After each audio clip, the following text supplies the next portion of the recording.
जो मनुष्य मैंने दोष दृष्टि रहित हो सदायुक्त हो मोर ही मत को सदासदा अनुसरण करती से समस्त कर्म मुक्त हो जाती। भगवान कहते ये साधना कौन से जाति विशेष व्यक्ति विशेष पर सीमित नुहे ए प्रत्येक मनुष्य अधिकार रही प्रत्येक वर्ण आश्रम जाति समाजर मनुष्य निजर कर्तव्य कर्म उपरोक्त प्रकार भगवान समर्पण कर साधना अनुष्ठान कर। जो मनुष्य मान मोटा दोष दृष्टि रही जे मत साक्षात परमेश्वर बोली न मानी साधारण मनुष्य बोली मन करती जो मानकर मो उपर विश्वास नहीं से साधनार अधिकारी नुहति। जो मनुष्य मैंने केवे कौन प्रकार मोटा दोष दृष्टि करते नहीं और सदासदा श्रद्धा भक्ति रखती से मनुष्य मैंने केवल ये साधना अनुष्ठान करपारती। अतएव साधना अनुष्ठान करने को इच्छा करते लोक उपरोक्त गुण संपन्न होगा पड़ो। यह ना साधना अनुष्ठान करने तो दूर कथा ता बुझिया कठिन हो। अभिप्राय है जे उपरोक्त साधक सकल कर्म सबुदिन भगवान समर्पण करदे निजर समस्त क्रिया से भाव में करने उचित। यह द्वारा भगवान जन देते जितेबाला साधना द्वारा अन्य लोके समस्त कर्म मुक्त हो जाती अर्थात जन्म रूपक कर्मबंधन चिरकाल मुक्त हो परम कल्याण भी मत अर्थात परमात्मा पाई जाती से तुम्हें आउ कहबार कौन अच्छी।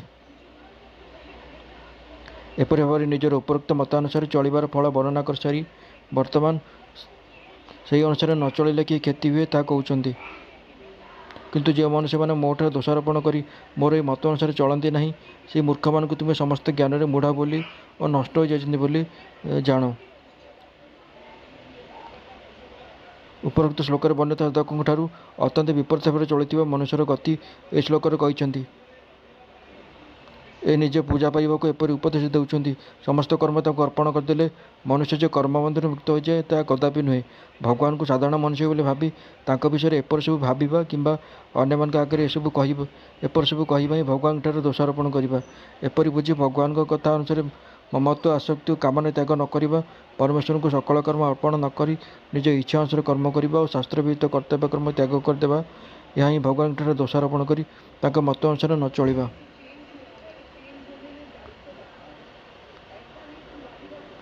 अचेत पदटी क्यों श्रेणी मनुष्य मान वाचक से समस्त ज्ञान में मूढ़ता नष्ट हो जान एपरि कहबार भाव कौन।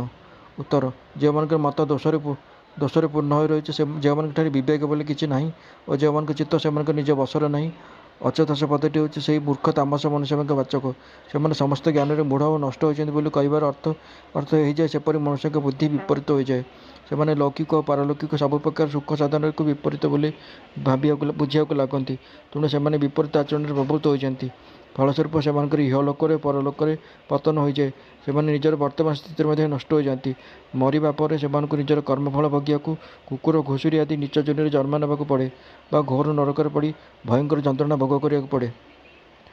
पूर्व श्लोक कहुचे भगवान के मत अनुसार न कर लोक नष्ट हो जाए। यहाँ पर प्रश्न हुए जदि कहीं भगवान के मत अनुसार कर्म न करी जिदपूर्वक सर्वदा कर्म त्याग कर दिए तबे क्षति कौन। यहाँ पर कहते समस्त प्राणी प्रकृति प्राप्त होती अर्थात निज स्वभाव परिवेश हो कर्म करती ज्ञानवान व्यक्ति निज प्रकृति अनुसार चेष्टा करती तेणु ए कहार जिद बा कौन कर। यह द्वारा देखा दे समस्त नदी जल जपर स्वाभाविक भाव में समुद्र आड़ को बही जाए तार प्रभाव को बलपूर्वक रोकी हुए नहीं समस्त प्राणी सेपरि निज निज प्रकृति अधीन हो प्रकृतिर प्रभाव पड़ प्रकृति आड़ को जाती तेणु कौन पुरुष जिद कर सब कर्म त्याग कर नहीं। हाँ नदीर प्रभाव को जपरी ए पाखर से पाख को बढ़ाई दि जाए मनुष्य निज उद्देश्य को सेपरि परिवर्तन कर तार प्रभाव पथ बदल दे पारे अर्थात राग दोष त्याग कर से कर्म को परमात्मा प्राप्तिर सहायक करदे पारे। जन्मजमांतर कर कर्म मान संस्कार स्वाभाविक रूप से प्रकट हुए से स्वभाव को प्रकृति कहती। परमात्मा एटा ज्ञानवान शब्द अर्थ हो परमात्मा को यथार्थ तत्व जानी भगवत प्राप्त महापुरुषों वाचक। अपिपद प्रयोग भाव कौन। अपिपद प्रयोग द्वारा देखा जाए जो समस्त गुण अत्यंत ज्ञानी निजर प्रकृति अनुसार चेष्टा करते सेठारे जो अज्ञानी मनुष्य प्रकृतिर अधीन से किपरि प्रकृति प्रभाव को जिदपूर्वक बंद कर। परमात्मा पाई ज्ञानी महापुरुषों लक्षण ज्ञानी महापुरुषों स्वभाव कौन भिन्न भिन्न होता है। हाँ समस्त स्वभाव भिन्न भिन्न होता है। पूर्व साधना प्रारब्ध भेदरे स्वभाव पार्थक्य रहा अनिर्वाज्य। पूर्वचित कर्मर संस्कार रूपक स्वभाव सहित ଜ୍ଞାନୀଙ୍କର କ'ଣ କ'ଣ ସମ୍ବନ୍ଧ ରହିଥାଏ? ଯଦି ନ ରହିଥାଏ ତେବେ ଜ୍ଞାନୀ ବି ନିଜର ପ୍ରକୃତି ଅନୁସାରେ ଚେଷ୍ଟା କରନ୍ତି। କହିବାର ଅଭିପ୍ରାୟ କ'ଣ? ଉତ୍ତର, କର୍ମସଂସ୍କାର ସହିତ ଜ୍ଞାନୀଙ୍କର ବସ୍ତୁତଃ କୌଣସି ପ୍ରକାର ସମ୍ବନ୍ଧ ରହେ ନାହିଁ କି କୌଣସି ପ୍ରକାର ସେ କୌଣସି ପ୍ରକାର କୌଣସି କ୍ରିୟା ମଧ୍ୟ କରନ୍ତି ନାହିଁ।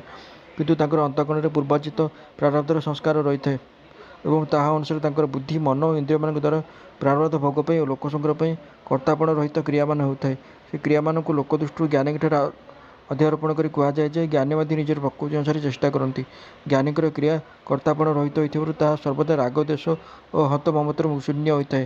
ଅତଏବ ତାହା କେବଳ ଚେଷ୍ଟା ମାତ୍ର, ତାହାର ସଂଜ୍ଞା କର୍ମ ନୁହେଁ। ଏ ଭାବ ସ୍ପଷ୍ଟ କରିବାକୁ ଏଠାରେ ଏହି ପଦ ପ୍ରୟୋଗ କରାଯାଇଛି।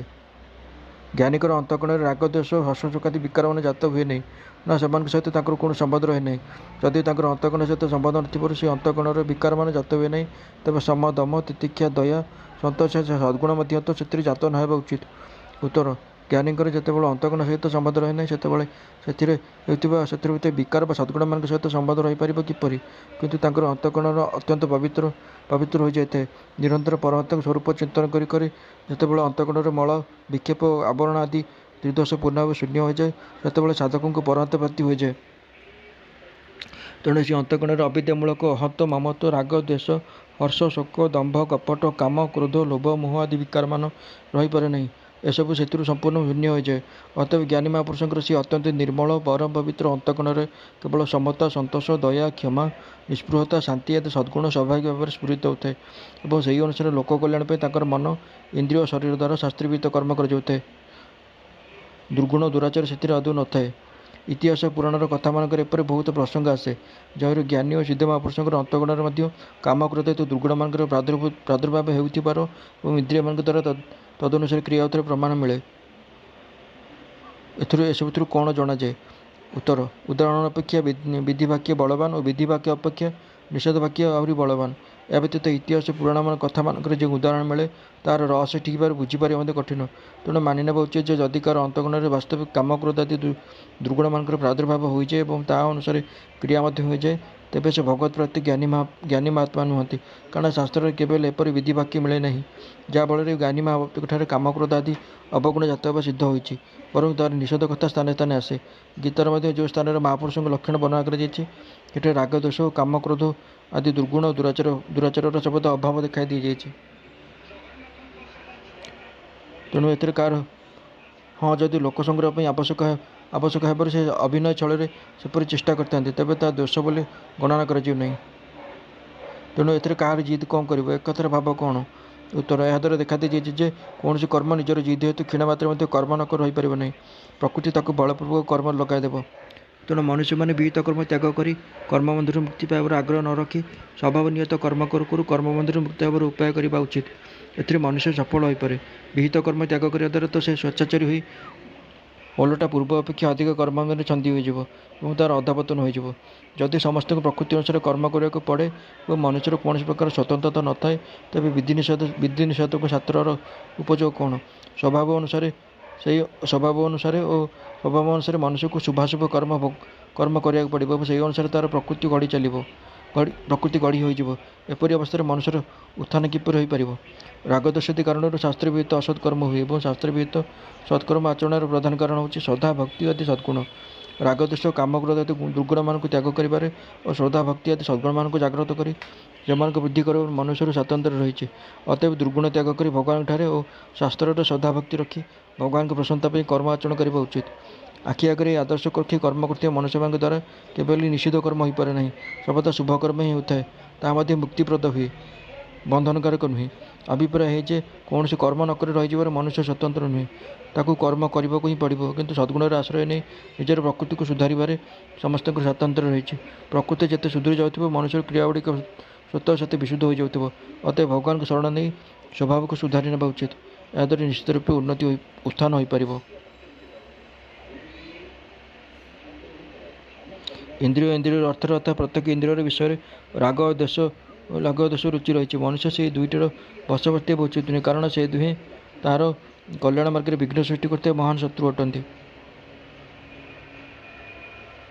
ଶ୍ରୋତାଦି ଜ୍ଞାନେନ୍ଦ୍ରିୟ, ବାଣୀ ଆଦି କର୍ମେନ୍ଦ୍ରିୟ ଓ ଅନ୍ତଃକରଣ ଏହିସବୁରେ ଏବଂ ଏମାନଙ୍କ ଭିତରେ ପ୍ରତ୍ୟେକ ଇନ୍ଦ୍ରିୟର ପ୍ରତ୍ୟେକ ବିଷୟରେ ପୃଥକ୍ ପୃଥକ୍ ରାଗଦ୍ୱେଷର ସ୍ଥିତି ଦେଖାଇବା ପାଇଁ ଏହି ପଦ ପ୍ରୟୋଗ କରାଯାଇଛି।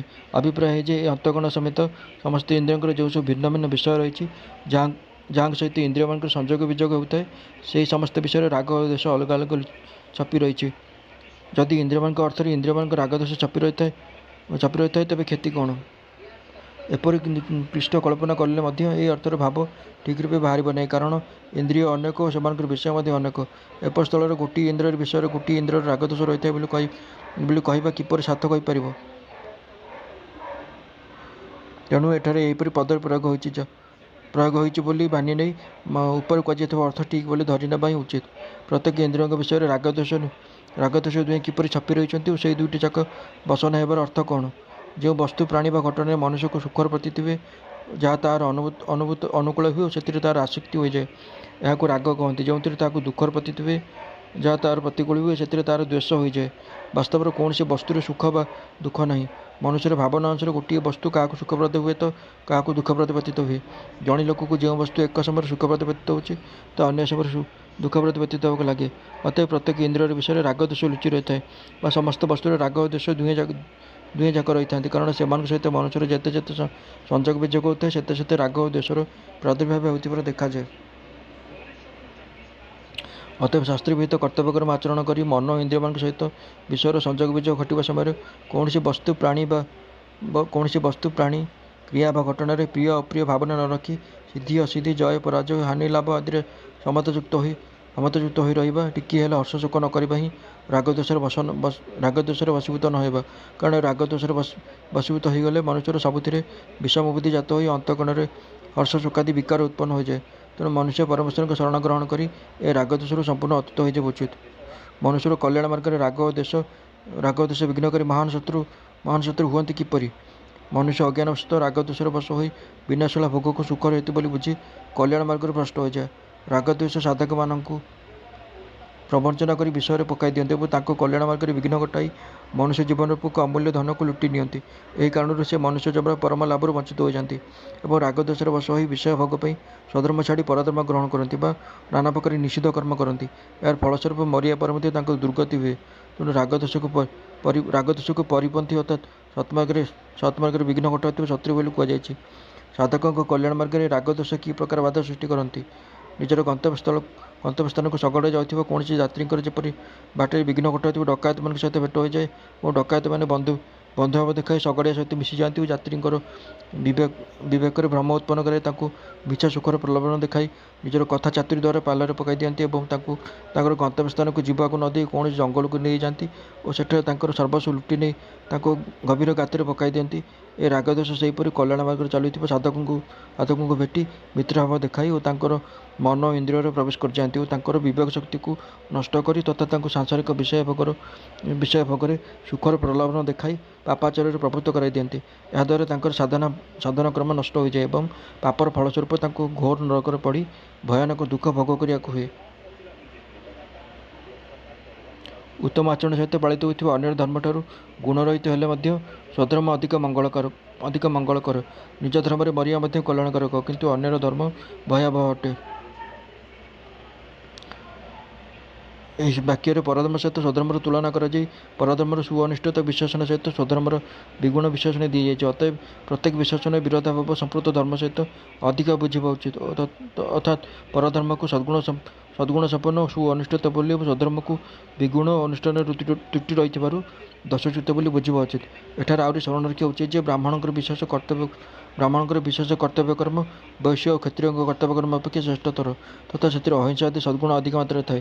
ସେପରି ସନ୍ନ୍ୟାସୀଙ୍କ କର୍ତ୍ତବ୍ୟକର୍ମ ଗୃହସ୍ଥଙ୍କ କର୍ତ୍ତବ୍ୟକର୍ମଠାରୁ ଶ୍ରେଷ୍ଠତର ଓ ପବିତ୍ରତର ଏବଂ ବୈଶ୍ୟ ଓ କ୍ଷତ୍ରିୟଙ୍କ କର୍ତ୍ତବ୍ୟକର୍ମ ଶୂଦ୍ରଙ୍କ କର୍ତ୍ତବ୍ୟକର୍ମଠାରୁ ମହତ୍ତର। ଏପରି ବୁଝିଗଲେ ଏଠାରେ ଏହି ଭାବ ପ୍ରକାଶିତ ହୁଏ ଯେ ଯେଉଁ କର୍ମ ଗୁଣଯୁକ୍ତ ଓ ଯାହାର ଅନୁଷ୍ଠାନ ମଧ୍ୟ ପୂର୍ଣ୍ଣ ଭାବରେ କରାଯାଇଛି, ଅର୍ଥାତ୍ ଯାହା ଅନୁଷ୍ଠାନକାରୀଙ୍କ ପାଇଁ ବିହିତ ନୁହେଁ, ଅନ୍ୟମାନଙ୍କ ପାଇଁ ବିହିତ, ଏଠାରେ ସୁଅନିଷ୍ଠତାର ବିଶେଷଣ ସହିତ ପରଧର୍ମ ପଦଟି ହେଉଛି ସେହିପରି କର୍ମର ବାଚକ।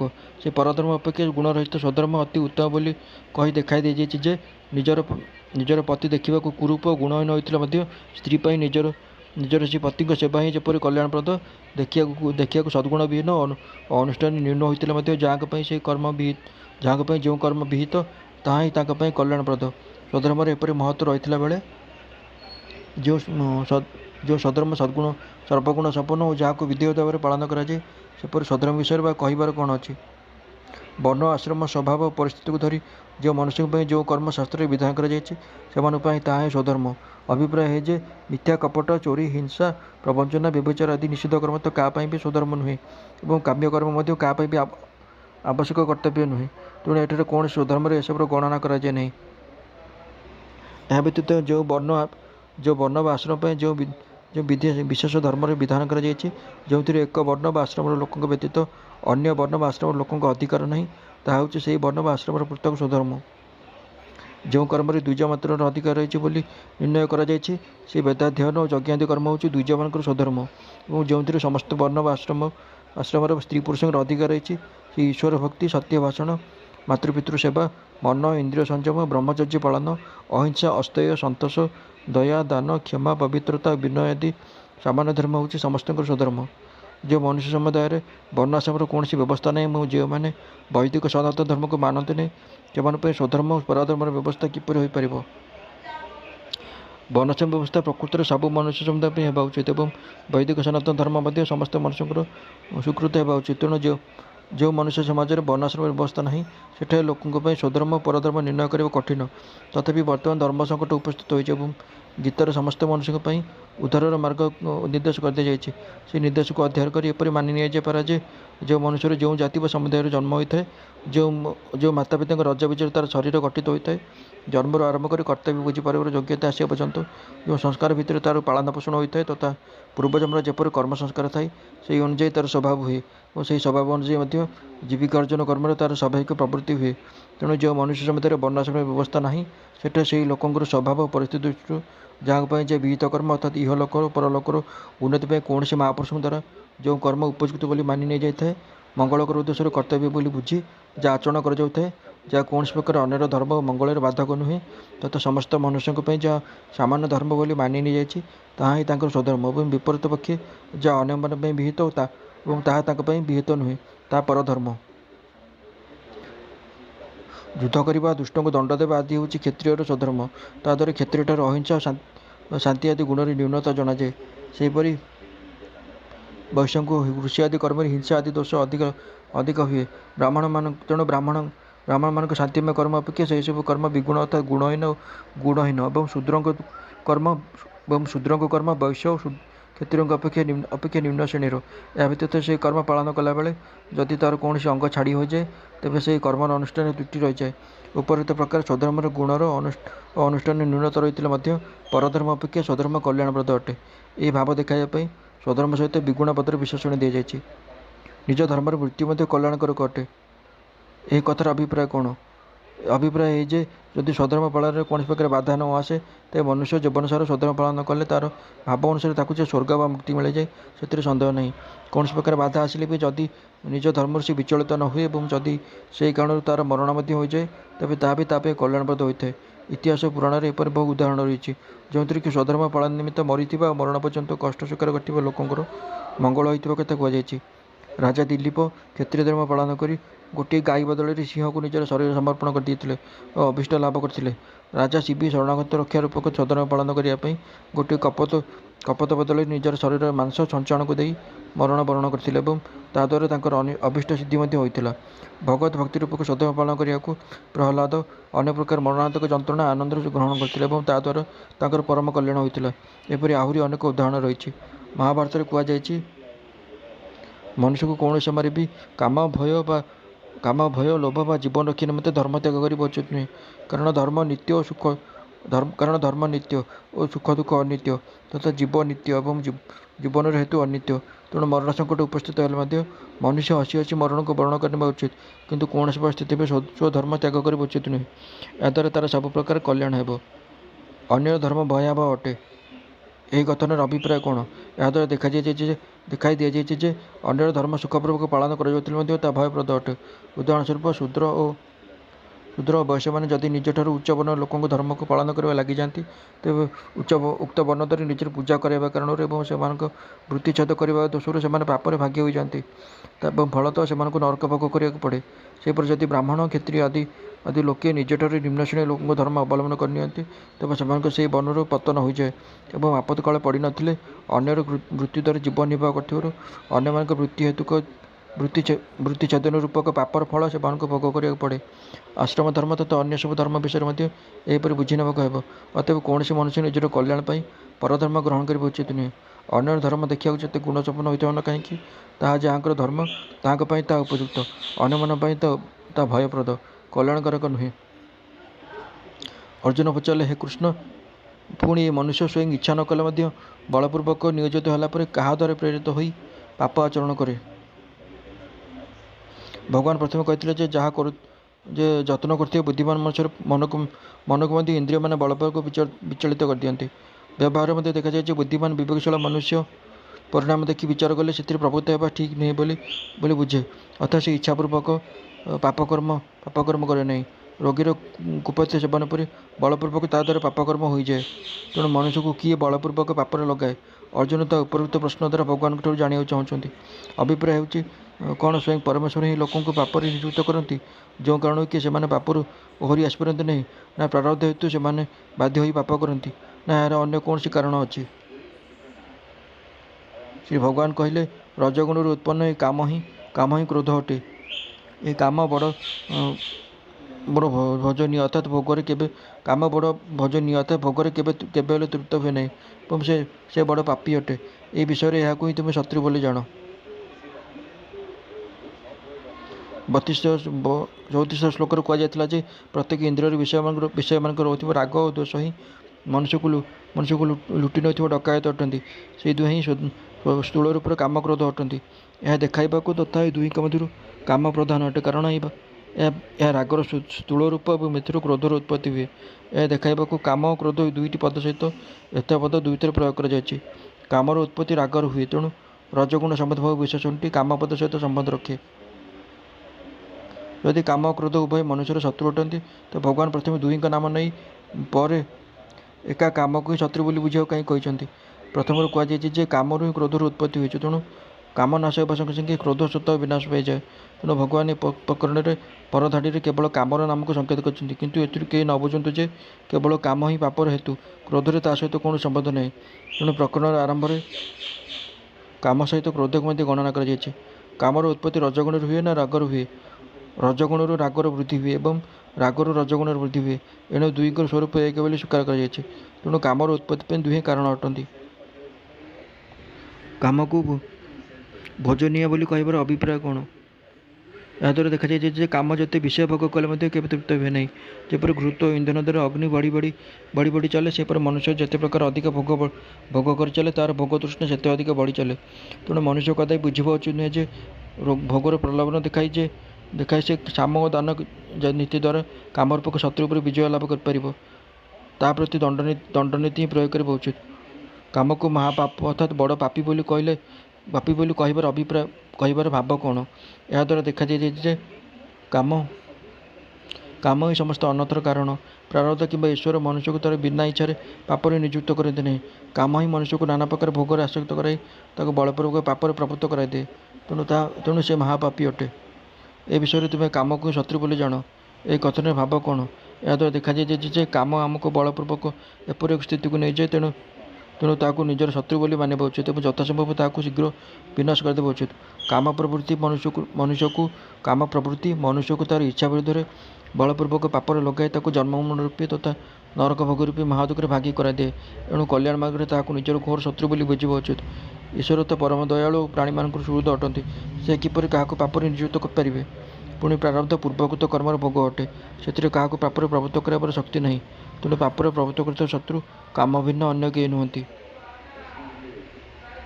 ଯେପରି ଧୂଆଁ ଦ୍ୱାରା ଅଗ୍ନି ଆବୃତ ହୋଇଥାଏ, ଧୂଳି ଦ୍ୱାରା ଦର୍ପଣ ଆବୃତ ହୋଇଥାଏ ତଥା ଜରାୟୁ ଦ୍ୱାରା ଗର୍ଭ ଆବୃତ ହୋଇ ରହିଥାଏ, କାମ ଦ୍ୱାରା ଏହି ଜ୍ଞାନ ସେହିପରି ଆବୃତ ହୋଇ ରହିଥାଏ।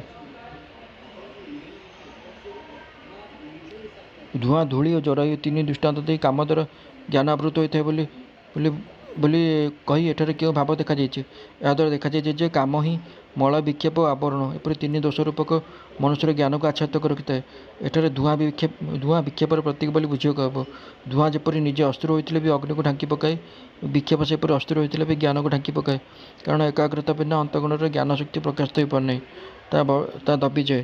ଧୂଳି ମଳ ଦୋଷର ପ୍ରତୀକ। ଯେପରି ଦର୍ପଣ ଉପରେ ଧୂଳି ଜମିଗଲେ ସେଥିରେ ପ୍ରତିବିମ୍ବ ପଡ଼େ ନାହିଁ, ଯେପରି ପାପ ଦ୍ୱାରା ଅନ୍ତଃକରଣ ଅତ୍ୟନ୍ତ ମଳିନ ହୋଇଗଲେ ସେଥିରେ ବସ୍ତୁର ଅର୍ଥାତ୍ କର୍ତ୍ତବ୍ୟର ଯଥାର୍ଥ ସ୍ୱରୂପ ପ୍ରତିଭାତ ହୋଇପାରେ ନାହିଁ। ଏହି କାରଣରୁ ମନୁଷ୍ୟ ତାହାର ଯଥାର୍ଥ ବିବେଚନା କରିପାରେ ନାହିଁ। ଜରାୟୁକୁ ଆବରଣ ପ୍ରତୀକ ବୋଲି ବୁଝିବାକୁ ହେବ।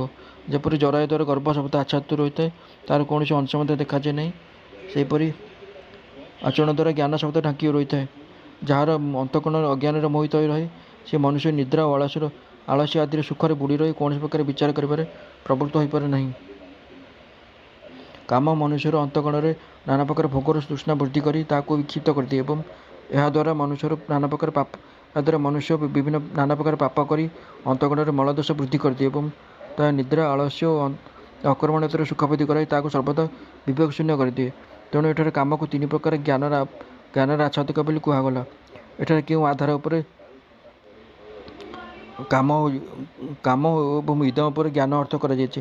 ଏହାର ପୂର୍ବ ଶ୍ଲୋକରେ କାମକୁ ଶତ୍ରୁ ବୋଲି ବୁଝିବାକୁ କୁହାଯାଇଛି ଏବଂ ପର ଶ୍ଲୋକରେ ଭଗବାନ ସ୍ୱୟଂ କାମ ଦ୍ୱାରା ଜ୍ଞାନକୁ ଆବୃତ ବୋଲି କହି ସ୍ପଷ୍ଟ କରିଦେଇଛନ୍ତି ଯେ ଏ ଶ୍ଲୋକରେ ତେନ ଅର୍ଥାତ୍ ସର୍ବକାମ କାମର ଏବଂ ଇଦମ ଅର୍ଥାତ୍ ସର୍ବନାମ ଜ୍ଞାନର ବାଚକ ଅଟେ। ଏହି ଆଧାର ଉପରେ ପଦ ଦୁଇଟିର ଉପରୋକ୍ତ ଅର୍ଥ କରାଯାଇଛି। ଏବଂ ହେ ଅର୍ଜୁନ, ଅଗ୍ନି ପରି କେବେ ତୃପ୍ତ ହୋଇନଥିବା ଏହି କାମରୂପକ ଜ୍ଞାନୀମାନଙ୍କର ନିତ୍ୟ ଶତ୍ରୁ ଦ୍ୱାରା ମନୁଷ୍ୟର ଜ୍ଞାନ ଆବୃତ ହୋଇ ରହିଅଛି। ବାସ୍ ଆଉ କିଛି ଲୋଡ଼ା ନାହିଁ। ଏ ହେଉଛି ଏହିପରି ତୃପ୍ତି ଭାବର ଭାତକ। ଯେଉଁଥିରେ ଏପରି ଭାବର ଅଭାବ ହୁଏ ତାହାକୁ ଅନଳ କହନ୍ତି। ଅଗ୍ନିରେ ଯେତେ ଇଚ୍ଛା ସେତେ ଘୃତ ଓ ଇନ୍ଧନ ପକାଇଲେ ବି ତାହା କଦାପି ତୃପ୍ତ ହୁଏ ନାହିଁ। ତେଣୁ ଅଗ୍ନିର ନାମ ଅନଳ।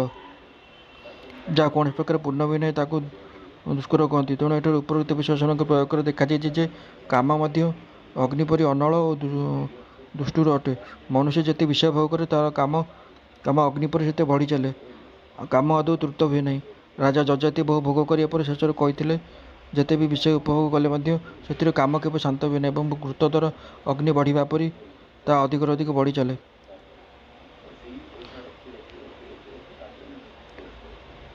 ଜ୍ଞାନ ପ୍ରାପ୍ତି ପାଇଁ ସାଧନ କରୁଥିବା ବିବେକଶୀଳ ସାଧକମାନଙ୍କର ଏହା ହିଁ ବାଚକ ଅଟେ। ଏହାଦ୍ୱାରା କାମରୂପକ ଶତ୍ରୁ ସେହି ସାଧକମାନଙ୍କର ଅନ୍ତଃକରଣରେ ବିବେକ, ବୈରାଗ୍ୟ ଓ ନିଷ୍କାମ ଭାବ ସ୍ଥିର ହୋଇ ରହିବାକୁ ଦିଏ ନାହିଁ, ସେମାନଙ୍କ ସାଧନାରେ ବାଧା ଉତ୍ପନ୍ନ କରେ।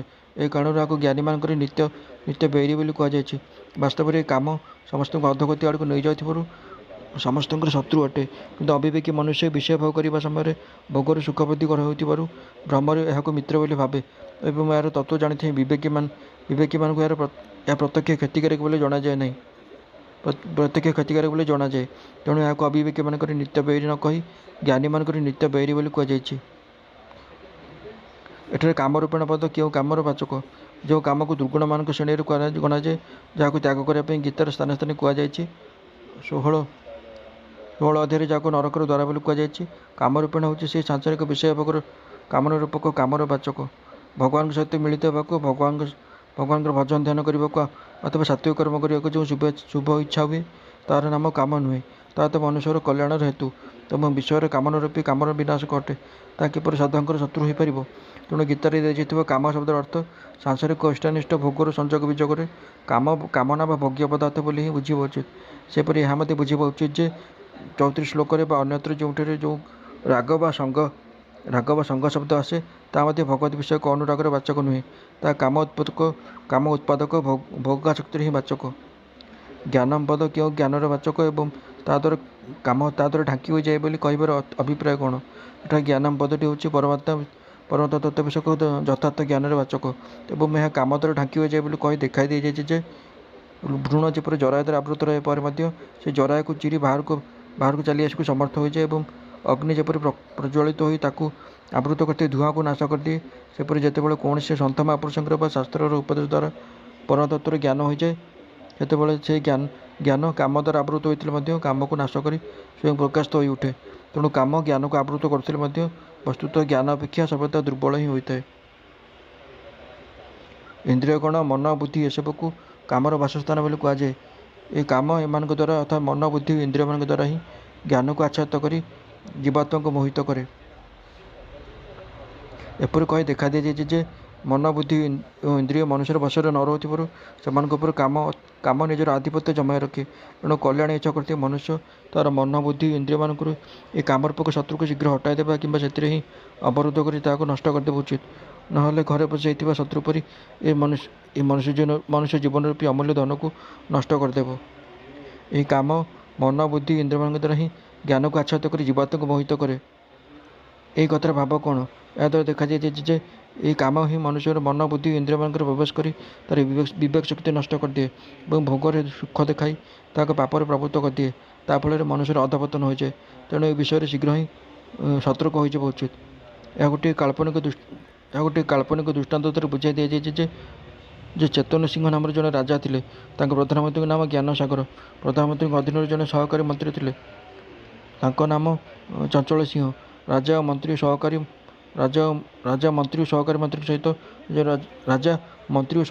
ସହିତ ନିଜ ରାଜଧାନୀ ମଧ୍ୟପୁରୀ ରହୁଥିଲେ। ରାଜ୍ୟ 10ଟି ଜିଲ୍ଲାରେ ବିଭକ୍ତ ହୋଇଥିଲା ଏବଂ ପ୍ରତ୍ୟେକ ଜିଲ୍ଲାରେ ଜଣେ ଜଣେ ଜିଲ୍ଲାଧିକାରୀ ନିଯୁକ୍ତ ଥିଲେ। ରାଜା ଅତ୍ୟନ୍ତ ବିଚାରଶୀଳ ଓ କର୍ମପ୍ରବଣ ଓ ସୁଶୀଳ ଥିଲେ। ତାଙ୍କ ରାଜ୍ୟରେ ସମସ୍ତେ ସୁଖରେ ଥିଲେ। ରାଜ୍ୟ ଦିନକୁ ଦିନ ଉନ୍ନତ ହେଉଥିଲା। ଥରେ ତାଙ୍କ ରାଜ୍ୟକୁ ଜଗମୋହନ ନାମକ ଜଣେ ଠକ ସର୍ଦ୍ଦାର ଆସିଲା। ସେ ଥିଲା ବଡ଼ କୁଚକ୍ରୀ ଓ ଦଗାବାଜ। ତା'ର ହୃଦୟ କପଟ ରୂପୀ ଗରଳରେ ପୂର୍ଣ୍ଣ ହୋଇ ରହିଥିଲେ ମଧ୍ୟ ତା'ର କଥା ଥିଲା ବଡ଼ ମଧୁର। ସେ ଯାହା ସହିତ କଥାବାର୍ତ୍ତା କରୁଥିଲା ତା ମନକୁ ମୋହି ନେଉଥିଲା। ସେ ଜଣେ ବେପାରୀ ବେଶରେ ଆସିଥିଲା ଏବଂ ଜିଲ୍ଲାଧୀଶମାନଙ୍କ ସହିତ ମିଳାମିଶା କରି ସେ ରାଜ୍ୟରେ ନିଜର ବେପାର କରିବାକୁ ଅନୁମତି ମାଗିଲା। ଏଥିପାଇଁ ସେ ଜିଲ୍ଲାଧୀଶମାନଙ୍କୁ ଯଥେଷ୍ଟ ପ୍ରଲୋଭନ ଦେଖାଇଲା। ସେମାନେ ତା ପ୍ରଲୋଭନରେ ପଡ଼ିଗଲେ। କିନ୍ତୁ ଉପର ହାକିମଙ୍କ ଅନୁମତି ବିନା ତ ସେମାନେ କିଛି କରିପାରିବେ ନାହିଁ। ଦଗାବାଜ ବେପାରୀ ଜଗମୋହନର ମନ୍ତ୍ରଣାରେ ସେମାନେ ସମସ୍ତେ ମିଶି ତାକୁ ଉପର ହାକିମ ସହକାରୀ ମନ୍ତ୍ରୀ ଚଞ୍ଚଳ ସିଂହ ପାଖକୁ ନେଇଗଲେ। ଠକ ବେପାରୀ ତାଙ୍କୁ ମଧ୍ୟ ବହୁତ ପ୍ରଲୋଭନ ଦେଖାଇଲା। ଫଳତଃ ଚଞ୍ଚଳ ସିଂହ ମଧ୍ୟ ଜଗମୋହନର ମିଠା କଥାରେ ଭୁଲିଗଲେ। ଚଞ୍ଚଳ ସିଂହ ତାଙ୍କୁ ନିଜର ଉପର ଅଧିକାରୀ ଜ୍ଞାନସାଗରଙ୍କ ପାଖକୁ ନେଇଗଲେ। ଜ୍ଞାନସାଗର ବୁଦ୍ଧିମାନ ଥିଲେ, କିନ୍ତୁ ସେ ଟିକିଏ ଦୁର୍ବଳ ହୃଦୟର ଲୋକ ଥିଲେ। ସେ ମଧ୍ୟ ମୀମାଂସା କରି କୌଣସି ନିର୍ଣ୍ଣୟରେ ପହଞ୍ଚି ପାରୁନଥିଲେ। ତେଣୁ ସେ ନିଜର ସହକାରୀ ମନ୍ତ୍ରୀ ଚଞ୍ଚଳ ସିଂହ ଓ 10 ଜିଲ୍ଲାଧୀଶଙ୍କର କଥାରେ ଚଳୁଥିଲେ। ଏହା ଫଳରେ ସେମାନେ ଅନୁଚିତ ଲାଭ ମଧ୍ୟ ଉଠାଉଥିଲେ। ବର୍ତ୍ତମାନ ସେ ଚଞ୍ଚଳ ସିଂହ ଓ ଜିଲ୍ଲାଧୀଶଙ୍କ କଥାରେ ବିଶ୍ୱାସ କରି ଠକ ବେପାରୀର ଜାଲରେ ପଡ଼ିଗଲେ। ସେ ବେପାର ପାଇଁ ଅନୁମତି ଦେବାକୁ ସ୍ୱୀକାର କରିନେଲେ, କିନ୍ତୁ କହିଲେ, ମହାରାଜ ଚେତନ ସିଂହଙ୍କ ମଞ୍ଜୁରୀ ବ୍ୟତୀତ ସାରା ରାଜ୍ୟରେ ବେପାର କରିବାକୁ ଅନୁମତି ଦିଆଯାଇପାରିବ ନାହିଁ। ଶେଷରେ ଠକ ବେପାରୀଙ୍କ ପ୍ରରୋଚନାରେ ସେମାନେ ତାଙ୍କୁ ରାଜାଙ୍କ ପାଖକୁ ନେଇଗଲେ। ଠକ ବଡ଼ ଚତୁର ଥିଲା। ସେ ରାଜାଙ୍କୁ ବହୁ ପ୍ରଲୋଭନ ଦେଖାଇଲା। ରାଜା ମଧ୍ୟ ଲୋଭରେ ପଡ଼ିଗଲେ ଏବଂ ସେ ଜଗମୋହନଙ୍କୁ ନିଜ ରାଜ୍ୟରେ ସର୍ବତ୍ର ଅବାଧ ବାଣିଜ୍ୟ ଚଳାଇବାକୁ ଓ କୋଠିମାନ ଖୋଲିବାକୁ ଅନୁମତି ଦେଇଦେଲେ। ଜଗମୋହନ ଜିଲ୍ଲା ଅଫିସରମାନଙ୍କୁ ତଥା 2 ମନ୍ତ୍ରୀଙ୍କୁ କିଛି ଦିଆନିଆ କରି ସନ୍ତୁଷ୍ଟ କରିଦେଲା ଏବଂ ସାରା ରାଜ୍ୟରେ ନିଜର ବେପାର ଜାଲ ବିଛାଇଦେଲା। ଯେତେବେଳେ ସବୁଆଡ଼େ ତା'ର ପ୍ରଭାବ ବିସ୍ତୃତ ହୋଇଗଲା, ସେତେବେଳେ ସେ ଅବାଧରେ ପ୍ରଜାଙ୍କୁ ଲୁଟିବାକୁ ଲାଗିଲା। ଜିଲ୍ଲାଧୀଶମାନଙ୍କ ସହିତ 2 ମନ୍ତ୍ରୀ ପ୍ରଲୋଭନରେ ପଡ଼ିଯାଇଥିଲେ। ରାଜାଙ୍କୁ ମଧ୍ୟ ଲୁଟି ଧନରେ ଅଂଶ ଦେଇ ସେ ତାଙ୍କୁ ନିଜର ବଶୀଭୂତ କରିଦେଲା। ଛଳ କୌଶଳରେ ମିଠା ଚିକ୍କଣ କଥାରେ ରାଜାଙ୍କୁ ତଥା ବିଷୟ ଲୋଲୁପ ସମସ୍ତ ଅଫିସରଙ୍କୁ କୁମାର୍ଗଗାମୀ କରାଇଦେଇ ସେ ସମସ୍ତଙ୍କୁ ଶକ୍ତିହୀନ, ଅକର୍ମଣ୍ୟ ଓ ଦୁର୍ବ୍ୟସନପ୍ରିୟ କରିଦେଲା ଏବଂ ଗୁପ୍ତ ଭାବରେ ଖୁବ୍ ଶୀଘ୍ର ନିଜର ବଳ ବଢ଼ାଇ ସେ ସାରା ରାଜ୍ୟରେ ନିଜର ଅଧିକାର ଜମାଇଦେଲା। ଏପରି ଭାବରେ ରାଜାଙ୍କର ସର୍ବସ୍ୱ ଲୁଟି ନେଇ ଶେଷରେ ତାଙ୍କୁ ବି ନଜରବନ୍ଦୀ କରିଦେଲା। ଏହି ଉଦାହରଣକୁ ମନୁଷ୍ୟ ଜୀବନ ସହିତ ତୁଳନା କଲେ ଦେଖିବେ, ରାଜା ଚେତନ ସିଂହ ହେଉଛନ୍ତି ଜୀବାତ୍ମା, ପ୍ରଧାନମନ୍ତ୍ରୀ ଜ୍ଞାନସାଗର ବୁଦ୍ଧି, ସହକାରୀ ମନ୍ତ୍ରୀ ଚଞ୍ଚଳ ସିଂହ ମନ, ମଧ୍ୟପୁରୀ ରାଜଧାନୀ ହୃଦୟ, 10 ଜିଲ୍ଲାଧୀଶ 10 ଇନ୍ଦ୍ରିୟ। 10 ଜିଲ୍ଲା ହେଉଛି ଇନ୍ଦ୍ରିୟମାନଙ୍କର 10 ସ୍ଥାନ ଏବଂ ଠକ ସର୍ଦ୍ଦାର ଜଗମୋହନ ହିଁ କାମ ଅଟେ। ବିଷୟ ଭୋଗ ସୁଖର ପ୍ରଲୋଭନ ହିଁ ସମସ୍ତଙ୍କୁ ପ୍ରଲୋଭିତ କରାଏ। ବିଷୟ ଭୋଗରେ ପକାଇ ସେ ଜୀବାତ୍ମାଙ୍କୁ ବାସ୍ତବ ସୁଖମାର୍ଗରୁ ଭ୍ରଷ୍ଟ କରିଦିଏ ଏବଂ ତାକୁ ଲୁଟିବାକୁ ଲାଗେ ଓ ତା'ର ଜ୍ଞାନକୁ ଆବୃତ କରି ସର୍ବଦା ମୋହିତ କରିଦିଏ। ମନୁଷ୍ୟ ଜୀବନରେ ପରମ ଲାଭରୁ ବଞ୍ଚିତ ହୋଇ ରହିବାକୁ ବାଧ୍ୟ କରିବା ହିଁ ନଜରବନ୍ଦୀ କରିବା। ଅଭିପ୍ରାୟ ଏହି ଯେ କଲ୍ୟାଣ ବିରୋଧୀ ଦୁର୍ଜୟ ଶତ୍ରୁ କାମ ଇନ୍ଦ୍ରିୟ ମନ ବୁଦ୍ଧିକୁ ବିଷୟ ଭୋଗ ରୂପକ ମିଥ୍ୟା ସୁଖର ପ୍ରଲୋଭନ ଦେଖାଏ, ସମସ୍ତଙ୍କ ଉପରେ ନିଜର ଅଧିକାର ଜମାଏ। ମନ ବୁଦ୍ଧି ଇନ୍ଦ୍ରିୟମାନଙ୍କ ଦ୍ୱାରା ବିଷୟ ସୁଖ ରୂପକ ଲୋଭରେ ଜୀବାତ୍ମାର ଜ୍ଞାନକୁ ଆବୃତ କରିଦିଏ ଏବଂ ଜୀବାତ୍ମାକୁ ମୋହମୟ ସଂସାର ରୂପକ କଏଦୀଖାନାରେ ପକାଇଦିଏ ତଥା ପରାନ୍ତରବାଦୀ ରୂପକ ପ୍ରକୃତ ଧନରୁ ବଞ୍ଚିତ କରି ତା'ର ଅମୂଲ୍ୟ ମନୁଷ୍ୟ ଜୀବନକୁ ନଷ୍ଟ କରିଦିଏ। ତେଣୁ ହେ ଭରତବଂଶ ଶ୍ରେଷ୍ଠ ଅର୍ଜୁନ, ତୁମେ ପ୍ରଥମେ ଇନ୍ଦ୍ରିୟମାନଙ୍କୁ ବଶ କରି ଜ୍ଞାନ ଓ ବିଜ୍ଞାନକୁ ନାଶ କରୁଥିବା ଏହି ମହାପାପୀ କାମକୁ ଅବଶ୍ୟ ହିଁ ବଳପୂର୍ବକ ମାରିଦିଅ। ଏହାଦ୍ୱାରା ଭଗବାନ କହିବାକୁ ଚାହୁଁଛନ୍ତି ଯେ କାମ ହିଁ ସମସ୍ତ ଅନର୍ଥର ମୂଳ। ଏହା ପ୍ରଥମେ ଇନ୍ଦ୍ରିୟମାନଙ୍କରେ ପ୍ରବେଶ କରେ ଓ ସେମାନଙ୍କ ଦ୍ୱାରା ମନୋବୁଦ୍ଧିକୁ ମୋହିତ କରିବା ସହିତ ଜୀବାତ୍ମାକୁ ମୋହିତ କରେ। ମନ, ବୁଦ୍ଧି ଓ ଇନ୍ଦ୍ରିୟମାନେ ଏହାର ନିବାସସ୍ଥାନ ଅଟନ୍ତି। ତେଣୁ ପ୍ରଥମେ ଇନ୍ଦ୍ରିୟମାନଙ୍କ ଉପରେ ନିଜର ଅଧିକାର ସାବ୍ୟସ୍ତ କରି ଏହି କାମରୂପୀ ଶତ୍ରୁକୁ ଅବଶ୍ୟ ମାରିଦେବା ଉଚିତ। ଏହାର ବାସସ୍ଥାନକୁ ରୁଦ୍ଧ କରିଦେଲେ ହିଁ ଏହା କାମରୂପୀ ଶତ୍ରୁକୁ ମାରିବା ସହଜ ହେବ। ଅତଏବ ପ୍ରଥମେ ଇନ୍ଦ୍ରିୟମାନଙ୍କୁ ପରେ ମନକୁ ସଂଯତ କରିବାକୁ ହେବ। ଇନ୍ଦ୍ରିୟମାନଙ୍କୁ କେଉଁ ଉପାୟରେ ବଶ କରିବା ଉଚିତ? ଅଭ୍ୟାସ ଓ ବୈରାଗ୍ୟ, ଏହି ଦୁଇ ଉପାୟରେ ଇନ୍ଦ୍ରିୟମାନେ ବଶ ହୋଇପାରିବେ। ମନକୁ ବଶ କରିବା ପାଇଁ ଦୁଇ ଉପାୟ କୁହାଯାଇଛି। ବିଷୟ ଓ ଇନ୍ଦ୍ରିୟମାନଙ୍କ ସଂଯୋଗରେ ହୋଇଥିବା ରାଜସୁଖକୁ ତଥା ନିଦ୍ରା, ଆଳସ୍ୟ ଓ ପ୍ରମାଦଜନିତ ତାମସ ସୁଖକୁ ବାସ୍ତବରେ କ୍ଷଣିକ, ନାଶବାନ ଓ ଦୁଃଖକର ବୋଲି ବୁଝି ଇହଲୋକ ଓ ପରଲୋକର ସମସ୍ତ ଭୋଗରୁ ବିରକ୍ତ ରହିବା ହିଁ ବୈରାଗ୍ୟ। ଏବଂ ପରମାତ୍ମାଙ୍କ ନାମ, ରୂପ, ଗୁଣ, ଚରିତ୍ର ଆଦି ଶ୍ରବଣ, କୀର୍ତ୍ତନ, ମନନ କରିବା ଓ ଇନ୍ଦ୍ରିୟମାନଙ୍କୁ ନିଃସ୍ୱାର୍ଥ ଭାବରେ ଲୋକସେବା କାର୍ଯ୍ୟରେ ଲଗାଇବା, ଧାରଣ ଶକ୍ତି ଦ୍ୱାରା ତାର କ୍ରିୟାମାନଙ୍କୁ ଶାସ୍ତ୍ରର ଅନୁକୂଳ କରିବା ତଥା ସେଥିରେ ସ୍ୱେଚ୍ଛାଚାରିତା ଦୋଷ ଉତ୍ପନ୍ନ ହେବାକୁ ନ ଦେବା ଲାଗି ଚେଷ୍ଟା କରିବା ହିଁ ଅଭ୍ୟାସ। ଏହି ଦୁଇଟି ଉପାୟରେ ଇନ୍ଦ୍ରିୟମାନଙ୍କୁ ଓ ମନକୁ ବଶ କରାଯାଇପାରେ। ଜ୍ଞାନ ଓ ବିଜ୍ଞାନ, ଏଠାରେ ଏହି ଦୁଇ ପଦର ଅର୍ଥ କ'ଣ ଏବଂ କାମ ଏମାନଙ୍କୁ ନାଶ କରେ ବୋଲି କହିବାର ଅଭିପ୍ରାୟ କ'ଣ? ଭଗବାନଙ୍କ ନିର୍ଗୁଣ ନିରାକାର ତତ୍ତ୍ୱର ପ୍ରଭାବ, ମାହାତ୍ମ୍ୟ ଓ ରହସ୍ୟଯୁକ୍ତ ଯଥାର୍ଥ ଜ୍ଞାନକୁ ଜ୍ଞାନ କହନ୍ତି ତଥା ସଗୁଣ ନିରାକାର ଓ ଦିବ୍ୟ ସାକାର ତତ୍ତ୍ୱର ଲୀଳା, ରହସ୍ୟ, ଗୁଣ, ମହତ୍ତ୍ୱ ଓ ପ୍ରଭାବର ଯୁକ୍ତ ଜ୍ଞାନକୁ ବିଜ୍ଞାନ କହନ୍ତି। ଏ ଜ୍ଞାନ ଓ ବିଜ୍ଞାନର ଯଥାର୍ଥ ପ୍ରାପ୍ତି ପାଇଁ ହୃଦୟରେ ଯେଉଁ ଆକାଂକ୍ଷା ଉତ୍ପନ୍ନ ହୁଏ ତାହାକୁ ଏହି କାମରୂପକ ମହାଶତ୍ରୁ ନିଜର ମୋହିନୀ ଶକ୍ତି ଦ୍ୱାରା ନିତ୍ୟ ନିରନ୍ତର ଦବାଇ ରଖେ। ଅର୍ଥାତ୍ ଏହି ଆକାଂକ୍ଷାର ଜାଗୃତିରୁ ଉତ୍ପନ୍ନ ଜ୍ଞାନ ବିଜ୍ଞାନ ସାଧନାରେ ବାଧା ସୃଷ୍ଟି କରେ। ଏହି କାରଣରୁ ଜ୍ଞାନ ବିଜ୍ଞାନ ପ୍ରକଟ ହୋଇପାରେ ନାହିଁ। ତେଣୁ ଏହି କାମକୁ ଏହାର ନାଶକାରୀ ବୋଲି କୁହାଯାଇଛି। ନାଶ ଶବ୍ଦର ଦୁଇଟି ଅର୍ଥ ହୁଏ। ଗୋଟିଏ ହେଉଛି ଅପ୍ରକଟ କରିଦେବା ଓ ଦ୍ୱିତୀୟଟି ହେଉଛି ବସ୍ତୁର ଅଭାବ କରିଦେବା। ଏଠାରେ ଅପ୍ରକଟ କରିଦେବା ଅର୍ଥରେ ହିଁ ନାଶ ଶବ୍ଦର ପ୍ରୟୋଗ ହୋଇଛି। ପୂର୍ବ ଶ୍ଲୋକରେ ମଧ୍ୟ ଜ୍ଞାନ କାମତରେ ଢାଙ୍କି ହୋଇଯାଏ ବୋଲି କୁହାଯାଇଛି। ଜ୍ଞାନ ଓ ବିଜ୍ଞାନକୁ ସମ୍ବଳ ନଷ୍ଟ କରିବାକୁ କାମର ଶକ୍ତି ନାହିଁ, କାରଣ କାମର ଉତ୍ପତ୍ତି ଅଜ୍ଞାନରୁ ହୋଇଛି। ଏଣୁ ଜ୍ଞାନ ବିଜ୍ଞାନ ପୂର୍ଣ୍ଣରୂପେ ପ୍ରକଟ ହୋଇଯିବା ପରେ ଅଜ୍ଞାନ ସମ୍ବଳ ନାଶ ପାଇଯାଏ। ଆଉ ଜ୍ଞାନ ବିଜ୍ଞାନର ନାଶର କୌଣସି ପ୍ରଶ୍ନ ରହେ ନାହିଁ। ଇନ୍ଦ୍ରିୟମାନଙ୍କୁ ସ୍ଥୂଳ ଶରୀର ଅପେକ୍ଷା ଶ୍ରେଷ୍ଠ, ବଳବାନ ଓ ସୂକ୍ଷ୍ମ ବୋଲି କହନ୍ତି। ଇନ୍ଦ୍ରିୟମାନଙ୍କଠାରୁ ମନ ଶ୍ରେଷ୍ଠ, ମନଠାରୁ ବୁଦ୍ଧି ଶ୍ରେଷ୍ଠ ଏବଂ ବୁଦ୍ଧିଠାରୁ ମଧ୍ୟ ଅତ୍ୟନ୍ତ ଶ୍ରେଷ୍ଠ, ତାହା ହେଉଛି ଆତ୍ମା। କଠୋପନିଷଦରେ ଶରୀରକୁ ରଥ ଓ ଇନ୍ଦ୍ରିୟମାନଙ୍କୁ ଘୋଡ଼ା ବୋଲି କୁହାଯାଇଛି। ରଥଠାରୁ ଘୋଡ଼ା ଶ୍ରେଷ୍ଠ ଓ ଚେତନଶୀଳ ଅଟେ ଏବଂ ରଥକୁ ଘୋଡ଼ା ନିଜ ଇଚ୍ଛା ଅନୁସାରେ ନେଇଯାଇପାରେ। ସେପରି ଇନ୍ଦ୍ରିୟମାନେ ସ୍ଥୂଳ ଦେହକୁ ଯେଣେ ଇଚ୍ଛା ତେଣେ ନେଇଯାଇପାରନ୍ତି। ଏଣୁ ସେମାନେ ସ୍ଥୂଳ ଦେହଠାରୁ ଅଧିକ ବଳବାନ ଓ ଚେତନଶୀଳ ଅଟନ୍ତି। ସ୍ଥୂଳ ଦେହକୁ ଦେଖିହୁଏ କିନ୍ତୁ ଇନ୍ଦ୍ରିୟମାନଙ୍କୁ ଦେଖିହୁଏ ନାହିଁ। ତେଣୁ ସେମାନେ ସ୍ଥୂଳ ଦେହଠାରୁ ମଧ୍ୟ ସୂକ୍ଷ୍ମ ଅଟନ୍ତି। ଏହାଛଡ଼ା ସ୍ଥୂଳ ଶରୀରଠାରୁ ଇନ୍ଦ୍ରିୟମାନଙ୍କର ଶ୍ରେଷ୍ଠତା, ସୂକ୍ଷ୍ମତା ଓ ବଳବତ୍ତା ପ୍ରତ୍ୟକ୍ଷ ଦେଖିବାକୁ ମଧ୍ୟ ମିଳେ। କଠୋପନିଷଦରେ କୁହାଯାଇଛି ଯେ ଇନ୍ଦ୍ରିୟମାନଙ୍କଠାରୁ ଅର୍ଥ ଶ୍ରେଷ୍ଠ, ଅର୍ଥଠାରୁ ମନ ଶ୍ରେଷ୍ଠ, ମନଠାରୁ ବୁଦ୍ଧି ଶ୍ରେଷ୍ଠ, ବୁଦ୍ଧିଠାରୁ ମହତ୍ତତ୍ତ୍ୱ ଶ୍ରେଷ୍ଠ, ମହତ୍ତତ୍ତ୍ୱଠାରୁ ଅବ୍ୟକ୍ତ ଶ୍ରେଷ୍ଠ, ଅବ୍ୟକ୍ତଠାରୁ ପୁରୁଷ ଶ୍ରେଷ୍ଠ। ଏହି ପୁରୁଷଠାରୁ ଶ୍ରେଷ୍ଠ ଓ ସୂକ୍ଷ୍ମ ହିଁ ଆଉ କିଛି ନାହିଁ। ଏହା ସମସ୍ତଙ୍କର ଅନ୍ତିମ ସୀମା ଓ ଏହା ହେଉଛି ପରମ ଗତି। କିନ୍ତୁ ଏଠାରେ ଭଗବାନ ଅର୍ଥ, ମହତ୍ତତ୍ତ୍ୱ ଓ ଅବ୍ୟକ୍ତର ନାମ ବି ନେଇନାହାନ୍ତି। ଏହାର ଅଭିପ୍ରାୟ କ'ଣ? ଭଗବାନ ଏଠାରେ ଏହି ପ୍ରକରଣର ବର୍ଣ୍ଣନା କରି ସାରାଂଶ ରୂପରେ କହିଛନ୍ତି। ତେଣୁ ସେ ତିନୋଟିର ନାମ ନେଇନାହାନ୍ତି, କାରଣ କାମକୁ ମାରିବା ପାଇଁ ଅର୍ଥ, ମହତ୍ତତ୍ତ୍ୱ ଓ ଅବ୍ୟକ୍ତର ଶ୍ରେଷ୍ଠତା ପ୍ରତିପାଦନ କରିବାର କୌଣସି ଆବଶ୍ୟକତା ନାହିଁ। କେବଳ ଆତ୍ମାର ମହତ୍ତ୍ୱ ଦେଖାଇବା ହିଁ ଯଥେଷ୍ଟ। କଠୋପନିଷଦରେ ଇନ୍ଦ୍ରିୟମାନଙ୍କ ଅପେକ୍ଷା ଅର୍ଥମାନଙ୍କୁ ଶ୍ରେଷ୍ଠ ବୋଲି କିପରି କୁହାଯାଇଛି? ସେଠାରେ ଅର୍ଥ ଶବ୍ଦର ଅର୍ଥ ଅଭିପ୍ରାୟ ପଞ୍ଚତନ୍ମାତ୍ର। ତନ୍ମାତ୍ରମାନେ ଇନ୍ଦ୍ରିୟମାନଙ୍କ ଅପେକ୍ଷା ସୂକ୍ଷ୍ମ, ତେଣୁ ସେମାନଙ୍କୁ ଶ୍ରେଷ୍ଠ କହିବା ଉଚିତ ହୋଇଛି। ଏଠାରେ ଭଗବାନ ଇନ୍ଦ୍ରିୟମାନଙ୍କ ଅପେକ୍ଷା ମନକୁ ଓ ମନ ଅପେକ୍ଷା ବୁଦ୍ଧିକୁ ଶ୍ରେଷ୍ଠ, ସୂକ୍ଷ୍ମ ଓ ବଳବାନ ବୋଲି କହିଛନ୍ତି। କିନ୍ତୁ ଦ୍ୱିତୀୟ ଅର୍ଥରେ କହିଛନ୍ତି ଯେ ଯତ୍ନ କରୁଥିବା ବୁଦ୍ଧିମାନ ପୁରୁଷଙ୍କ ମନକୁ ବି ଇନ୍ଦ୍ରିୟମାନେ ବଳପୂର୍ବକ ଅପହରଣ କରିନିଅନ୍ତି। ଆହୁରି ମଧ୍ୟ କୁହାଯାଇଛି ଯେ ବିଷୟମାନଙ୍କର ବିଚରଣ କରୁଥିବା ଇନ୍ଦ୍ରିୟମାନଙ୍କ ମଧ୍ୟରୁ ଯାହା ସହିତ ଯାହାର ମନ ରହେ ସେହି ଗୋଟିକ ଇନ୍ଦ୍ରିୟ ବି ମନୁଷ୍ୟର ବୁଦ୍ଧିକୁ ହରଣ କରିନିଏ। ଏହି କଥା ଦ୍ୱାରା ମନ ଅପେକ୍ଷା ଇନ୍ଦ୍ରିୟମାନଙ୍କର ପ୍ରବଳତା ସିଦ୍ଧ ହେଉଛି ଏବଂ ବୁଦ୍ଧି ଅପେକ୍ଷା ମନର ସହାୟତାରେ ଇନ୍ଦ୍ରିୟମାନଙ୍କର ପ୍ରବଳତା ମଧ୍ୟ ସିଦ୍ଧ ହେଉଛି। ତେଣୁ ଏଠାରେ ପୂର୍ବାପର ବିରୋଧ ରହିଥିବା ପରି ପ୍ରତୀତ ହେଉଛି। ଏହାର ସମାଧାନ କରିବା ଉଚିତ ନୁହେଁ କି? କଠୋପନିଷଦର ରଥ ଦୃଷ୍ଟାନ୍ତ ଦ୍ୱାରା ଏହି ବିଷୟ ଭଲ ଭାବେ ବୁଝାଇ ଦିଆଯାଇଛି। ସେଠାରେ କୁହାଯାଇଛି ଆତ୍ମା ରଥୀ, ବୁଦ୍ଧି ତାର ସାରଥୀ, ଶରୀର ରଥ, ମନ ହେଉଛି ଲଗାମ, ଇନ୍ଦ୍ରିୟମାନେ ଘୋଡ଼ା ଓ ଶରୀର ଓ ଶବ୍ଦାଦି ବିଷୟ ହିଁ ମାର୍ଗ। ଯଦି ବି ବାସ୍ତବରେ ସାରଥୀ ରଥୀଙ୍କ ଅଧୀନ, ଲଗାମ ସାରଥୀଙ୍କ ଅଧୀନ ବା ଘୋଡ଼ା ଲଗାମର ଅଧୀନ, ତଥାପି ଯାହାଙ୍କ ବୁଦ୍ଧି ରୂପକ ସାରଥୀ ବିବେକ ବାଣୀର ସର୍ବଦା ଶୂନ୍ୟ, ଯାହାଙ୍କର ମନ ରୂପକ ଲଗାମ ନିୟମ ଅନୁସାରେ ଧରା ହୁଏ ନାହିଁ, ସେହି ଜୀବାତ୍ମ ରୂପକ ରଥକୁ ଇନ୍ଦ୍ରିୟ ରୂପକ ଘୋଡ଼ାମାନେ ଉଶୃଙ୍ଖଳ ହୋଇ ଦୁଷ୍ଟ ଘୋଡ଼ାଙ୍କ ପରି ବଳପୂର୍ବକ ବିପରୀତ ମାର୍ଗରେ ଟାଣି ନେଇ ତାକୁ ଗାତରେ ପକାଇ ଦିଅନ୍ତି। ଏଥିରୁ ପ୍ରମାଣିତ ହେଲା ଯେ ଯେପର୍ଯ୍ୟନ୍ତ ବୁଦ୍ଧି, ମନ ଓ ଇନ୍ଦ୍ରିୟମାନଙ୍କ ଉପରେ ଜୀବାତ୍ମାର ଆଧିପତ୍ୟ ପ୍ରତିଷ୍ଠିତ ନ ହୋଇଛି, ସେ ପର୍ଯ୍ୟନ୍ତ ସେ ନିଜର ସାମର୍ଥ୍ୟକୁ ଭୁଲିଯାଏ। ସେମାନଙ୍କ ଅଧୀନ ହୋଇ ରହିଥାଏ। ଏବଂ ଯେପର୍ଯ୍ୟନ୍ତ ଇନ୍ଦ୍ରିୟମାନେ ମନ ଓ ବୁଦ୍ଧିକୁ ଧୋକା ଦେଇ ସେମାନଙ୍କୁ ବଳପୂର୍ବକ ବିପରୀତ ମାର୍ଗରେ ଟାଣି ନିଅନ୍ତି, ଅର୍ଥାତ୍ ଇନ୍ଦ୍ରିୟମାନେ ପ୍ରଥମେ ମନକୁ ବିଷୟ ସୁଖରେ ପ୍ରଲୋଭନ ଦେଖାଇ ତାକୁ ନିଜର ଅନୁକୂଳ କରାଇ ନିଅନ୍ତି।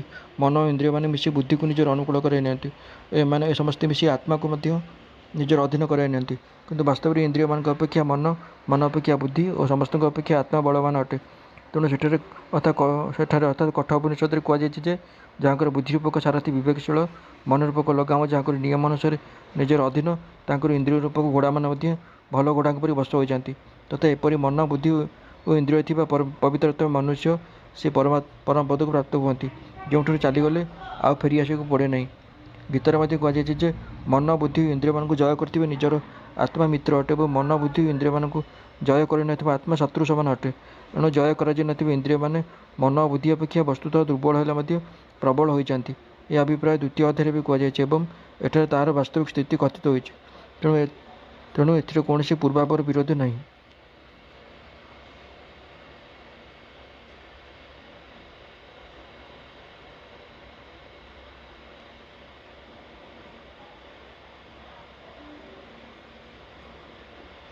ଏପରି ଭାବରେ ଆତ୍ମାକୁ ବୁଦ୍ଧିଠାରୁ ମହତ୍ ଅର୍ଥାତ୍ ସୂକ୍ଷ୍ମ, ବଳବାନ ଓ ଅତ୍ୟନ୍ତ ଶ୍ରେଷ୍ଠ ବୋଲି ଜାଣି ଏବଂ ବୁଦ୍ଧି ଦ୍ୱାରା ମନକୁ ବଶ କରି, ହେ ମହାବାହୁ, ତୁମେ ଏହି କାମରୂପୀ ଦୁର୍ଜୟ ଶତ୍ରୁକୁ ମାରିଦିଅ। ଏଠାରେ ଆତ୍ମାକୁ ବୁଦ୍ଧିଠାରୁ ଶ୍ରେଷ୍ଠ ବୋଲି ଜାଣି କାମକୁ ମାରିବା ପାଇଁ କହିବାର ଅଭିପ୍ରାୟ କ'ଣ? ମନୁଷ୍ୟର ଜ୍ଞାନ ଅନାଦିକାଳରୁ ଅଜ୍ଞାନରେ ଆବୃତ ରହିଛି। ତେଣୁ ସେ ନିଜର ଆତ୍ମସ୍ୱରୂପକୁ ଭୁଲିଯାଇଛି। ସ୍ୱୟଂ ସବୁଠାରୁ ଶ୍ରେଷ୍ଠ ମଧ୍ୟ ନିଜର ଶକ୍ତିକୁ ଭୁଲି କାମରୂପକ ଶତ୍ରୁର ବଶ ହୋଇ ରହିଛି। ଲୋକପ୍ରସିଦ୍ଧିରୁ ଓ ଶାସ୍ତ୍ରମାନଙ୍କରୁ ଶୁଣି ମଧ୍ୟ ଲୋକେ ଆତ୍ମାକୁ ସବୁଠାରୁ ଶ୍ରେଷ୍ଠ ବୋଲି ମାନୁନାହାନ୍ତି। ଯଦି ଆତ୍ମସ୍ୱରୂପକୁ ଭଲ ଭାବେ ବୁଝିପାରିବେ, ତେବେ ରାଗରୂପକ କାମ ଅତି ସହଜରେ ନାଶ ପାଇଯିବ। ଅତଏବ ଆତ୍ମସ୍ୱରୂପକୁ ଭଲ ଭାବେ ଜାଣିବା ହିଁ ଏହାକୁ ମାରିବାର ପ୍ରଧାନ ଉପାୟ। ତେଣୁ ଭଗବାନ ଆତ୍ମାକୁ ବୁଦ୍ଧିଠାରୁ ମଧ୍ୟ ଅତ୍ୟନ୍ତ ଶ୍ରେଷ୍ଠ ବୋଲି ଜାଣି କାମକୁ ମାରିବା ପାଇଁ କହିଛନ୍ତି। ଆତ୍ମତତ୍ତ୍ୱ ଅତ୍ୟନ୍ତ ଗୂଢ଼। ମହାପୁରୁଷମାନଙ୍କ ଦ୍ୱାରା ବୁଝାଇ ଦିଆଗଲେ ମଧ୍ୟ କେବଳ କୌଣସି ସୂକ୍ଷ୍ମଦର୍ଶୀ ମନୁଷ୍ୟ ଏହାକୁ ବୁଝିବାକୁ ସକ୍ଷମ ହୋଇପାରେ।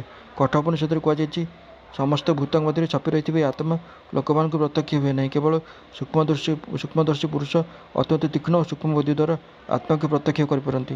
ଏଠାରେ କେଉଁ କାରଣରୁ ଆତ୍ମାର ଅର୍ଥ ମନ ଓ ଆତ୍ମାର ଅର୍ଥ ବୁଦ୍ଧି କରାଯାଇଛି? ଶରୀର, ଇନ୍ଦ୍ରିୟ, ମନ, ବୁଦ୍ଧି ଓ ଜୀବ ଏ ସମସ୍ତଙ୍କ ବାଚକ ହେଉଛି ଆତ୍ମା।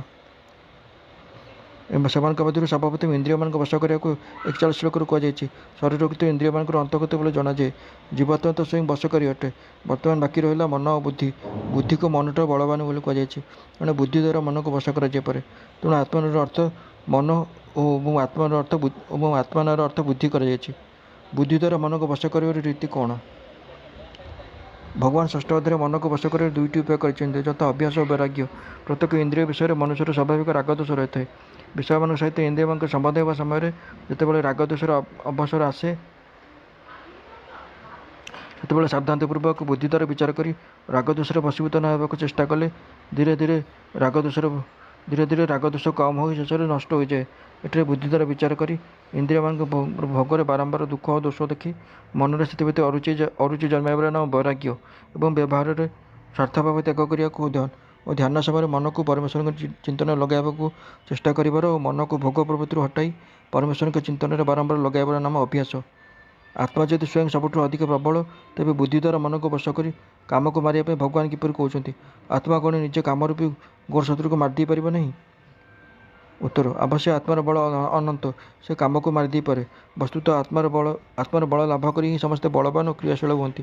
କିନ୍ତୁ ସେ ନିଜର ଅନନ୍ତ ବଳକୁ ଭୁଲିଯାଇଛି ଓ ଯେପରି ପ୍ରବଳ ଶକ୍ତିଶାଳୀ ସମ୍ରାଟ ଅଜ୍ଞାନବଶତଃ ନିଜର ବଳକୁ ଭୁଲିଯାଇ ନିଜ ଅପେକ୍ଷା ସର୍ବଦା ବଳହୀନ ସାମାନ୍ୟ ଚାକର ବାକରଙ୍କ ଅଧୀନ ହୋଇ ସେମାନଙ୍କ ହଁରେ ହଁ ମିଳାଇ ଦିଅନ୍ତି, ସେପରି ଆତ୍ମା ମଧ୍ୟ ନିଜର ବୁଦ୍ଧି, ମନ ଓ ଇନ୍ଦ୍ରିୟମାନଙ୍କ ଅଧୀନ ହୋଇ ସେମାନଙ୍କର କାମପ୍ରେରିତ ଉଚ୍ଛୃଙ୍ଖଳତାପୂର୍ଣ୍ଣ ମନମୁଖୀ କାର୍ଯ୍ୟରେ ମୂକ ଅନୁମତି ଦେଇଦିଏ। ଏହାଦ୍ୱାରା ସେହି ବୁଦ୍ଧି, ମନ ଓ ଇନ୍ଦ୍ରିୟମାନଙ୍କଠାରେ ଛପି ରହିଥିବା କାମ ଜୀବାତ୍ମାକୁ ବିଷୟମାନଙ୍କର ପ୍ରଲୋଭନ ଦେଖାଇ ସଂସାର ରୂପକ ଜାଲରେ ଛନ୍ଦିଦିଏ। ଯଦି ଆତ୍ମା ନିଜର ସ୍ୱରୂପକୁ ବୁଝି ନିଜର ଶକ୍ତିକୁ ଚିହ୍ନି ବୁଦ୍ଧି, ମନ ଓ ଇନ୍ଦ୍ରିୟମାନଙ୍କୁ ସଂଯତ କରିଦେବ ଓ ସେମାନଙ୍କୁ ମନ ଇଚ୍ଛା କାର୍ଯ୍ୟ କରିବାର ଅନୁମତି ନ ଦେଇ ଚୋରଙ୍କ ପରି ଛକିରେ ବସିଥିବା କାମକୁ ବଳପୂର୍ବକ ଦୂର କରିବାକୁ ଆଜ୍ଞା ଦେଇଦେବ, ତେବେ ବୁଦ୍ଧି, ମନ ଓ ଇନ୍ଦ୍ରିୟମାନଙ୍କ ଶକ୍ତି ନାହିଁ ଯେ ସେମାନେ ତାହା ଅମାନ୍ୟ କରିପାରିବେ ଏବଂ କାମର ସାମର୍ଥ୍ୟ ନାହିଁ ଯେ ସେ କ୍ଷଣକ ପାଇଁ ମଧ୍ୟ ତିଷ୍ଠି ରହିପାରିବ।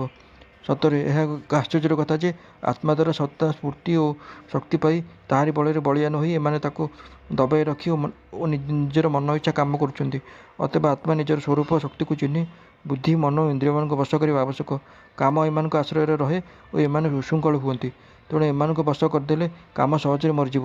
କାମକୁ ମାରିବା ନିମିତ୍ତ ଅକ୍ରିୟ ଆତ୍ମା ପାଇଁ ବସ୍ତୁତଃ ଏହା ହିଁ ଉପାୟ। ତେଣୁ ବୁଦ୍ଧି ଦ୍ୱାରା ମନକୁ ବଶ କରି କାମକୁ ମାରିବାକୁ କୁହାଯାଇଛି। କାମରୂପକ ଶତ୍ରୁକୁ ଦୁର୍ଜୟ ବୋଲି କହିବାର କାରଣ କ'ଣ?